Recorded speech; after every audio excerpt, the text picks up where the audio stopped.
Are you ready to take your business to the next level and make the money you want so that you can create the impact you desire?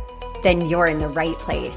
It's possible to run a successful business built around your life. Get ready for a little bit of tough love and a whole lot of strategy to grow your business without sacrificing your sanity. If you're ready to get out of your own way and step into the role of CEO, then let's go. I'm Amy Traw, and this is the Motivated CEO Podcast.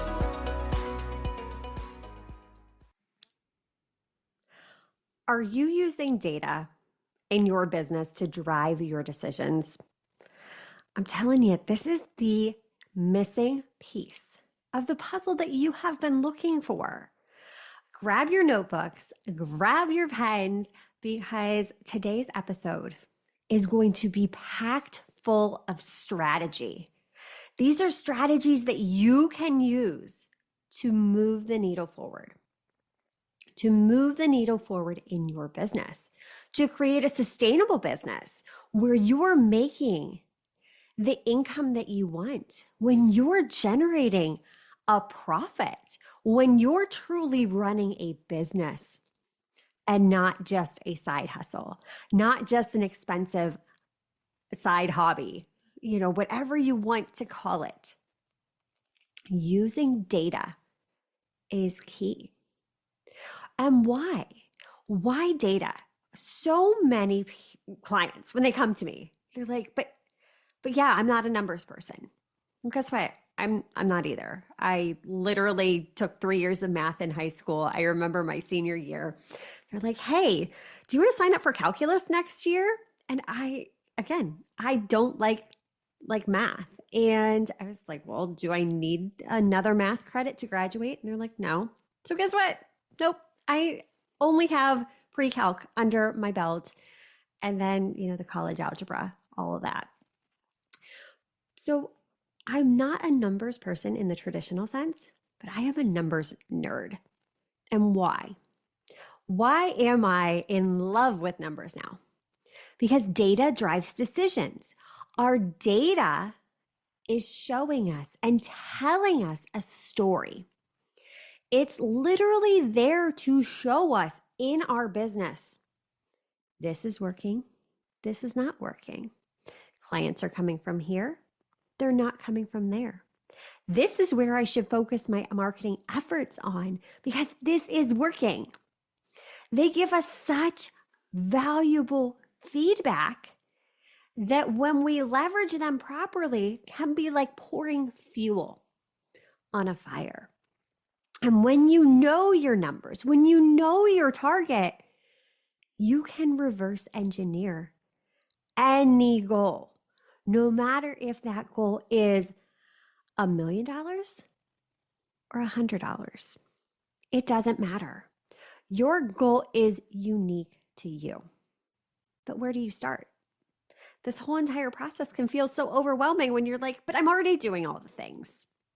I'm already acting as the marketer, the manager, the outreach specialist, the editor, the content creator, the salesperson, the maker, all of these things that we're doing in our business. All of these things. It can be overwhelming. But this is the difference between treating your business, again, like that side hustle, and a sustainable business. So what I want you to do is start simple. Don't go crazy with it. Simple is sustainable. You need to figure out, okay, what is going to work for you?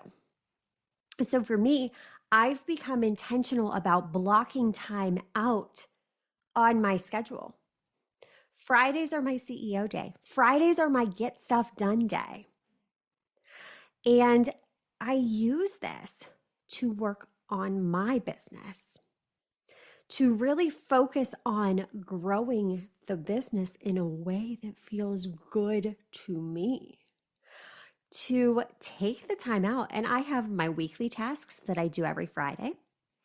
I've got monthly tasks that I only do on the first Friday of the month.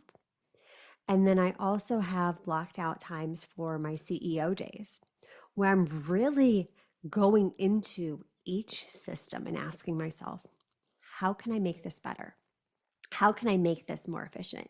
Going in and revisiting those standard operating procedures to look for other opportunities to automate, to delegate, to really take that intentional minute to reflect on how am I using my time? Am I using my time in a way that's best suited for me? Are these tasks that I'm doing to be busy, or are these actually things that I need to be doing in order to move the needle forward? So when we're tracking our data, I want you to start really, really simple. And we'll focus on 3 key areas. Because these 3 key areas, if you focus on nothing else, and you can track as much data in your business as you want. But just starting out, focus on these 3 key areas. And the first of which is cash flow. Look at what is actually selling. Track what is selling and what is not selling. I know it sounds so blatantly obvious, right? But start tracking where the money in your business is coming in from. And in addition, I want you to start tracking those expenses. You need to know that break-even point. You need to know what that overhead is, because every business has operating expenses. We have those recurring monthly expenses for all of those subscriptions and things that we're not actually using. Get rid of them. If you're not using it, get rid of it. You can invest that money other places that would grow your business.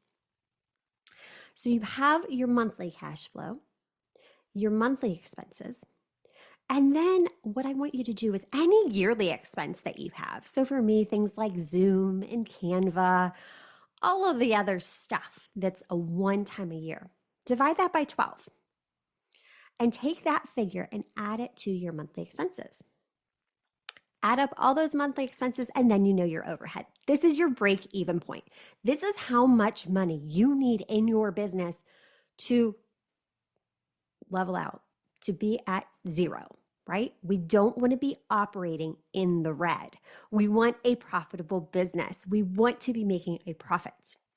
And even this act of figuring out and looking at your numbers and analyzing, okay, what's selling, what's not, a lot of us avoid it because it's scary, because we don't want to get honest with ourselves and be like, you know what was working last year isn't cutting it this year. But don't be afraid of your numbers, because what they'll do is they'll tell you exactly where you should redirect and refocus.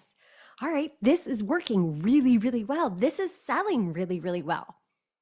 And then get curious. Well, why? Why is this selling well? What can I do to, again, put more effort into that thing, that product, that service that is selling well? How can I do more of that and do less of what's not working? How? How can I, when you approach your business with that curiosity, that beginner mindset, and be like a toddler? They're always asking why. I remember when my kids were little, they were always, everything was why, why, why? You know, and you finally get to the point where you're like, because I said so, that's why. Do the same thing in your business. So start with cash flow. That's number 1. Where's money coming in? Where's money going out? What is my break-even point? This is something you should be looking at every single month. And it's going to fluctuate. I work with clients all the time that we're trying to get those fluctuations to be a little bit more level, to be more consistent. But it involves taking that zoomed out 30,000 foot approach in order to do so. So now that we know cash flow, I want you to track, where are your customers coming from? How are people getting into your world? How are they gaining awareness about you? And one of the most common pushbacks I get, I know this is another really simple one, but clients push back all the time. They're like, okay, but how? How do I know where they're coming in from? Okay, you can ask. You can ask them. You can put it on a form. You can use the analytics on the back end of your business to see. Look in your website. Google Analytics is completely free, and you can see where your traffic to your website is coming from. And that right there, my friend, is a beautiful, beautiful thing. Here's another little insider tip. If you have a link tree and you have a website, please get rid of your link tree. Link tree, I love you, but we want that data. If you have a link tree and you have a website, make a website page and just hide it that looks just like a link tree. Because what it is, if you go to my Instagram page at Amy Traw, you can see, because I do this, I have my website /quick links. So when I go into the back end of my website, I can see exactly how much of this traffic coming to my website is coming directly from Instagram. There's also these really cool tags, and this is a little bit more advanced. So if you have a web person in your world, make sure you're utilizing the UTM tags. It's a concept. If you go on YouTube, there are some awesome videos about it. I'm not going to get into it in this episode because I am by no means an expert at the back end of that. But that can be another missing piece of the puzzle that can really be helpful in allowing you to know, where is this traffic coming from? Where are my customers coming from? Every client that comes into my world, I have on my intake form, how did you hear about me? Was it a referral? Was it social media? Was it, the podcast? How did you come into my world? Because what does that do? It gives me data. I can use that data then, instead of doing all of the things all of the time, I focus my energy. I focus my energy, and now I'm being intentional. I'm showing up in the places that are converting versus trying to be everywhere all the time, because that's exhausting. I don't have the time and energy for that, and I'm sure you don't as well. And then the last piece of the puzzle, and this is especially true for you service providers, I want you to track your conversations. I want you to start listening. What objections are coming up when you're talking to prospective clients? What are they telling you? We're so afraid of hearing the word no that a lot of times we're not ever asking for the sale. But I encourage you to reframe that thought. Instead of feeling salesy, oh my gosh, sales is gross, sales is sleazy. No, obviously they're interested. You have the solution to the problem that they have. They're looking to solve the problem. You're simply presenting an invitation to the solution. Sales doesn't have to be gross. It doesn't have to be sleazy. This is something I struggled with a lot when I was first in business. I really, really struggled with it. But then when I realized, you know what? I've been selling my whole life, and so are you. We're selling all day long. If you're a mom to a toddler, let's just talk about them again for a second. Trying to get a toddler to put pants on when they don't want to put pants on, like, you are selling. You are selling that. Like, no, kid, you got to do this before we leave the house. We're always selling. Even when we're recommending things to our friends, that's selling. When we're telling them about the awesome new restaurant we went to, we're essentially selling the restaurant. So it's all in how you approach it. It's all in your mindset about how you're viewing sales. So start tracking those conversations. Start listening to what objections are coming up. Write them down and really start to think, okay, well, how can I reframe that objection? How can I better address that objection in my content, in my messaging, in my conversations that I'm having? Again, it's providing you with data. utilizing the data isn't glamorous. This isn't the fun, sexy part of running a business. It's not dancing around on Instagram. It's not all the pretty graphics that we're creating in Canva. No, it's basic. It's kind of boring. But this is the missing key. This is the missing key.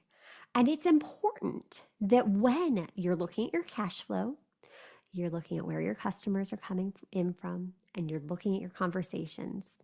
When you're looking at this data, that we trend it over time. We're looking for patterns. No matter what you see, these numbers mean nothing about you as a person. No matter if you are having awesome success or you're nowhere near where you want to be yet. And the keyword being yet. The data will drive your decisions. The data will help you grow your business. Start simple. Block that time off your schedule and start treating your business like a business. Use the data to drive your decisions, and you will see results. I'm cheering for you, and until next time, cheers to making the money you want so you can create the impact you desire. Are you loving what you're hearing? Do us a favor and hit that subscribe button so you don't miss an episode.